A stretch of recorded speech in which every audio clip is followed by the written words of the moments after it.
आइए आज बात करते हैं कि आईबीएस या इरिटेबल बाउल सिंड्रोम या जिसको हम आंतों का चिड़चिड़ा हो जाना कहते हैं, ये इसकी क्या अलामात हैं, इसके क्या साइन सिम्टम्स हैं और इसका होम्योपैथी में ट्रीटमेंट क्या है।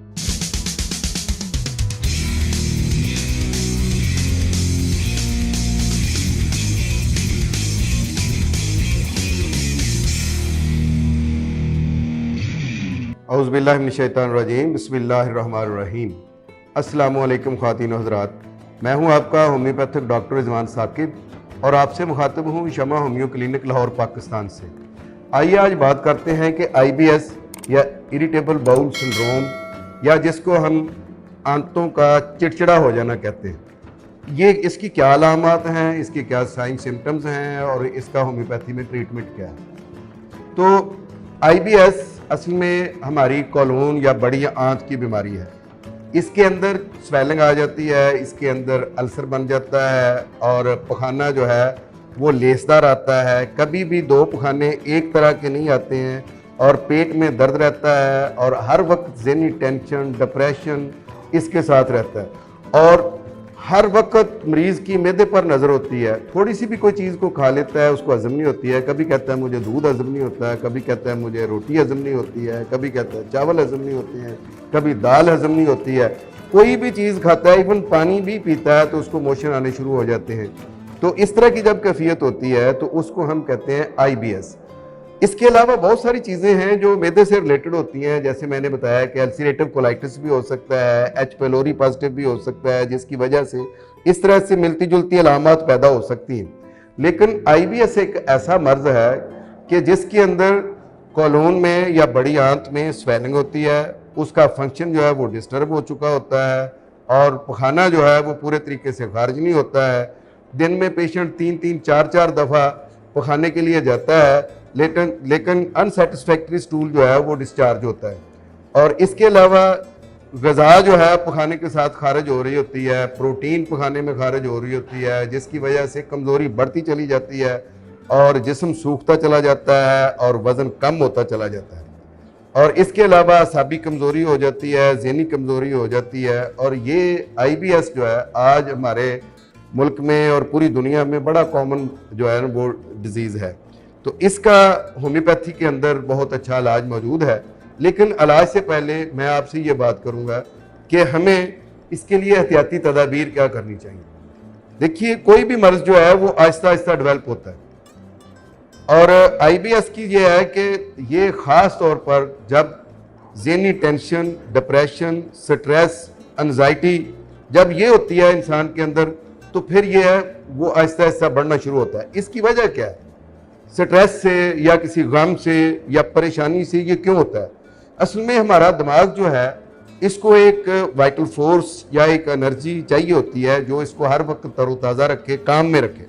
लेकिन जब हम इसके ज़रिए से सोचना शुरू कर देते हैं, अपने दिमाग के ऊपर बहुत सारा गम ले लेते हैं, बहुत सारी स्ट्रेस ले लेते हैं, बहुत सारी परेशानी ले लेते हैं, तो फिर क्या होता है? फिर ये होता है कि इस स्ट्रेस से जो दिमाग को नुकसान पहुँचना होता है वो हमारा दिमाग जो है उस सारे स्ट्रेस को हमारे मैदे पर मुंतकिल कर देता है।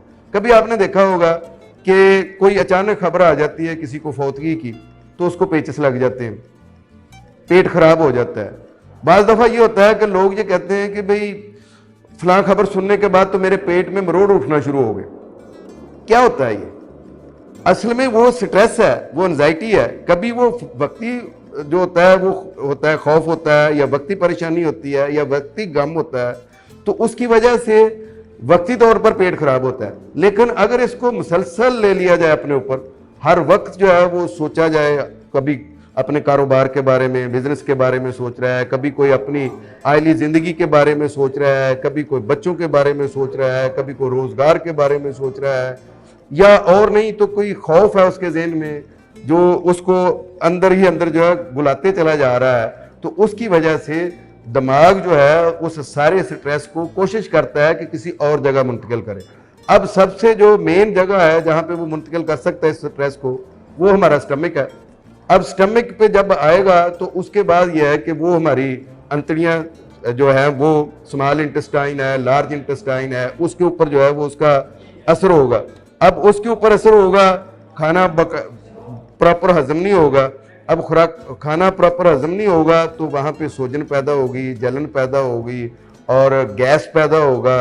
और इसके अलावा यह है कि वो खाना एक तरह का खारिज नहीं होगा और हर वक्त जो है वो पेट के अंदर मुख्तलिफ किस्म की आवाज़ें, कभी गुड़ गुड़ की आवाज़ आ रही है और पेट जो है उसके ऊपर आपको यकीन ही नहीं है कि आप सुबह को अगर वॉशरूम से होकर आए हैं तो आप 24 घंटे के बाद जो है दोबारा जाएंगे। बल्कि ये होता है कि अगर किसी आप सफ़र पे निकले हैं तो ज़हन में यही होता है कि मैं कहाँ करीब तरीन जो है वो जगह ऐसी होगी कि जहाँ पे मैं वॉशरूम जा सकूँगा, तो ज़हन में घर से ये सोच कर जा रहे होते हैं। तो ये एक बड़ी परेशान कुन और बड़ी तकलीफ दह कैफियत होती है जिसमें से इंसान गुजर रहा होता है। और बाज़ दफ़ा ये होता है कि इससे फिर नफसियाती मसाइल भी पैदा होते हैं। मसलन दफ्तर में बैठे बैठे बॉस का जो है ना मूड ऑफ हो जाता है, यकदम जो है ना वो उबल पड़ता है और यकदम जो है वो गुस्से में आ जाता है। असल में उसके पेट में मरोड़ उठ रहे होते हैं, वो बेचैन होता है और काम उसके ऊपर बहुत सारा बर्डन होता है जिसकी वजह से वो फिर इस तरह से प्रॉब्लम होती है। और ये काम अगर किसी मतहत से हो जाए कि उसके पेट में प्रॉब्लम हो रहा है और बॉस जो है वो कह रहा है बार बार के भी ये काम करके आओ, ये काम करके आओ, तो वो इरिटेट हो जाता है और बाज़ दफ़ा यह है कि वो फिर अपनी जॉब से भी हाथ धो बैठता है। तो ये मसाइल जो है वो पैदा होते हैं। तो सबसे पहला काज जो है वो स्ट्रेस है। दूसरी चीज़ ये है कि हम खाली पेट जो है आजकल जो सॉफ्ट ड्रिंक इस्तेमाल करते हैं, एनर्जी ड्रिंक्स इस्तेमाल करते हैं, ये भी बड़ी ख़तरनाक चीज़ है। ये हमारी अंतड़ियों को बहुत ज़्यादा नुकसान पहुंचाते हैं। और इसी तरह से तेज़ मसाले, मर्चें और ये चीज़ें भी इरिटेबल बाउल सिंड्रोम में, IBS में बहुत इजाफा करते हैं। कुछ प्रोटीन जो है वो हम इकट्ठी खा लेते हैं, हालांकि ये सुन्नत तरीका भी है कि आप एक वक्त में एक प्रोटीन को लें, यानी एक खाना खाएं एक टाइम में, वन डिश जो आजकल हम जो है वो उसको मुतारफ़ करवा रहे हैं। ये असल में बहुत पहले नबी करीम सल्लल्लाहु अलैहि वसल्लम ने मुतारफ़ करवा दी थी। तो ये वन डिश जो है और फिर आपने सामने पड़ा हुआ खाना सिर्फ वही खाया जाए, इधर के खाने का उधर के खाने का ध्यान ना किया जाए। तो ये जो कैफियत है उसकी वजह से भी होता है कि जब हमारे स्टमक जो है एक प्रोटीन को हजम कर रहा है तो जो हमारे हाइड्रोक्लोरिक एसिड है जो हमारे स्टमक के अंदर मौजूद है वो एक प्रोटीन को मसरूफ़ हुआ है हजम करने में, तो अब उसको पता चलता है कि अब दूसरी प्रोटीन को इतना टाइम लगेगा। अब दो प्रोटीन दो मुख्तलिफ टाइम्स में जो है वो हजम होंगी। अब डाइजेस्टिव सिस्टम जो है वो हमारा उस वजह से इम्बैलेंस हो जाएगा। दूसरी चीज़ ये है कि खाए पे कभी ना खाएं। जब आपने एक दफ़ा खाना खा लिया है उसके बाद बेशक आपको कोई सोने का लुकमा भी दे तो आप उसको ना टच करें। उसकी वजह भी यही है कि जब हम एक दफ़ा खाना खा लेते हैं तो उसका एक प्रोसेस है जिसमें से गुजरने के बाद, उसके हजम होने के बाद दूसरा जो आप स्टमक के अंदर खाना आएगा फिर उसको उसने हजम करना है। होता क्या है, होता यह है कि हम खाना खाने के बाद फौरन थोड़ी देर बाद दोबारा खाना खाते हैं तो एक चीज़ जो है वो प्रोसेस में है, दूसरी चीज़ उसके अंदर और आ जाती है। भूखे ना रहें, ज़्यादा देर तक भूखे रहना जो है उसकी भूख काटना जिसको हम बोलते हैं, वो रहने से ये होता है कि आपकी अंतड़ियों के अंदर जो हाइड्रोक्लोरिक एसिड होता है अगर वहाँ पे कोलोन में या स्मॉल इंटेस्टाइन या लार्ज इंटेस्टाइन के अंदर अगर जो है वो तेजाबी मादा जो पैदा हो रहा है वो अगर ज़्यादा देर भूखे रहें तो वो उसी वो जो झिल्ली है उसकी मेम्ब्रेन है उसको काटना शुरू कर देता है जिसकी वजह से अल्सर पैदा हो जाता है। उसकी वजह से भी IBS का मसला बन जाता है। और इसी तरीके से यह है कि हम जब खा रहे हैं तो भूख रख के खाएं। बहुत ज़्यादा खाएंगे तो ज़ाहिर है उसके प्रोसेस को भी एक टाइम लगेगा, उसकी वजह से हमारी स्टमक में भी और हमारी अंतड़ियों में भी सूजन पैदा होगी। तो इस वजह से भूख रख के खाना चाहिए।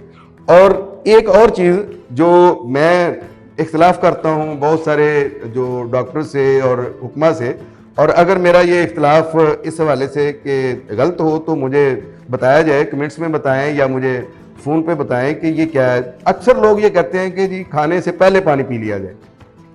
खाने से फ़ौरन पहले पानी मेरे ख्याल में बहुत ख़तरनाक है।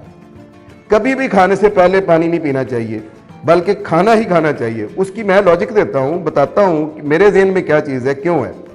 वो एक अलग मसला है। अगर हम उसको कुरान और हदीस के मुताबिक लेकर चलें तो कुरान की तरतीब है कि कुलू वशरबू, खाओ और पियो, यानी पहले खाओ फिर पियो। लेकिन इसकी तरफ अगर हम नहीं जाते हैं, इसको नहीं सोचते हैं कि हो सकता है ये मुहावरतन इस तरह से कहा गया हो, कुरान पाक के मुख्तलिफ आयात के मुख्तलिफ तरह से मफहूम हो सकते हैं। हम अगर मेडिकली इसको बताना चाहें या प्रूव करना चाहें तो वो उसमें यह है कि देखें, जब आपको भूख लगी हुई है तो आपके स्टमक के अंदर हाइड्रोक्लोरिक एसिड जो है वो अफराज हो रहा है। अब हाइड्रोक्लोरिक एसिड जो स्टमक में आ गया है, जब आपने खाने की तरफ ध्यान दिया है, खाना आपके सामने आ गया है, तो वो हाइड्रोक्लोरिक एसिड अफराज होना शुरू हो गया, खारिज होना शुरू हो गया है स्टमक के अंदर। अब उसको अगर हम पानी पी लेंगे एक गिलास तो वो तो डिल्यूट कर देंगे। अब डिल्यूट हुआ जो तेजाब है वो हमारी जो हमने बोटियां खा ली हैं, जो रोस्ट खा लिया है, उसको कैसे हजम करेगा। लेकिन अगर डायरेक्ट हम तेज तेजाब के अंदर डायरेक्ट ही खाना खा लेते हैं, पहले बाद में पानी पी लेते हैं, थोड़ा खाना खाने के बाद जब वो हाइड्रोक्लोरिक एसिड उसके अंदर जज़ब हो गया खुराक के अंदर, उसके बाद पानी पी लेते हैं तो नो मैटर। अगर हम फौरी पानी पी लेते हैं तो उसकी वजह से क्या होता है कि वो पहले पानी पी लेते हैं, बिफोर टाइम, बिफोर मील, फौरन पहले पानी पीते हैं और फिर खाना शुरू करते हैं, तो उसका नुकसान ये होता है कि हाइड्रोक्लोरिक एसिड जो है वो डिल्यूट हो जाता है और फिर जो हमारे जो डाइट है वो देर के बाद हजम होती है, उसकी वजह से IBS हो सकता है। और एक बात और भी ध्यान में रखें कि आपने अगर खाना खाने से कोई आधा घंटा पहले पानी पी लिया है तो उसमें कोई मसला नहीं है, क्योंकि जब हम सोचते हैं खाना खाने के लिए, जब हमारे सामने खाना आ जाता है तो ये अल्लाह ताला की तरफ से जो हमारे हार्मोन्स हैं ये उस वक्त स्टमक को बताते हैं कि भाई अब तुम हाइड्रोक्लोरिक एसिड को यहाँ पे जमा करना शुरू कर दो क्योंकि खाना आने वाला है अंदर। तो ये भी एक चीज़। दूसरी चीज़ ये है कि खाना खाने के बाद हम अक्सर ये देखते हैं, अक्सर तकरीबात में भी ये होता है कि जी स्वीट डिश के तौर पर कोई ठंडी चीज़, भाई खाने के बाद हमेशा गर्म चीज़ खा सकते हैं आप, ठंडी नहीं खाएं। आप आइसक्रीम ले लेते हैं, कोई कुल्फा ले लेते हैं, कोई इस तरह की जो भी चीज़ लेते हैं वो इंतहाई नुकसानदेह है, इस वजह से कि आपके स्टमक को ऑक्सीडेशन के लिए एक मखसूस किस्म का टेम्परेचर चाहिए होता है। और ये बात भी याद रखें कि खाना खाने के बाद फ़ौरन तो आप बात ले सकते हैं, लेकिन अगर आप नहाना चाहते हैं और खाना खाने के आधा पौना घंटा बाद नहा रहे हैं तो ये भी नुकसानदेह है, क्योंकि उस वक्त वो प्रोसेस शुरू हो चुका है और उस आपके स्टमक को गर्मी चाहिए है, हीट चाहिए है, जिससे वो प्रोसेस जो है वो पूरा हो।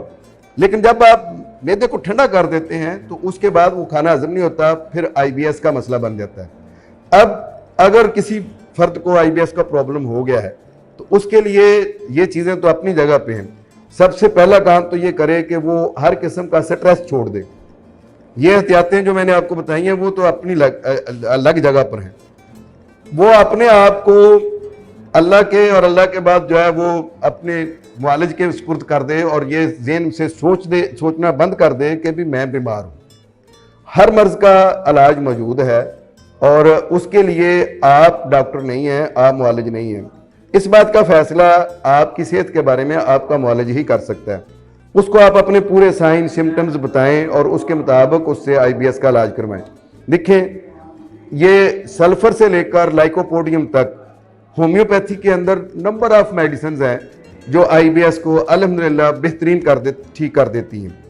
आप उसमें अर्जेंटम नाइट्रिकम है सिम्टम्स के मुताबिक, उसके ज़रिए से जंजबीर है सिम्टम्स के मुताबिक उसको दे सकते हैं। इसके अलावा लाइकोपोडियम है, कार्बोविज है, नंबर ऑफ मेडिसिन हैं जो होम्योपैथी में IBS का इलाज हैं।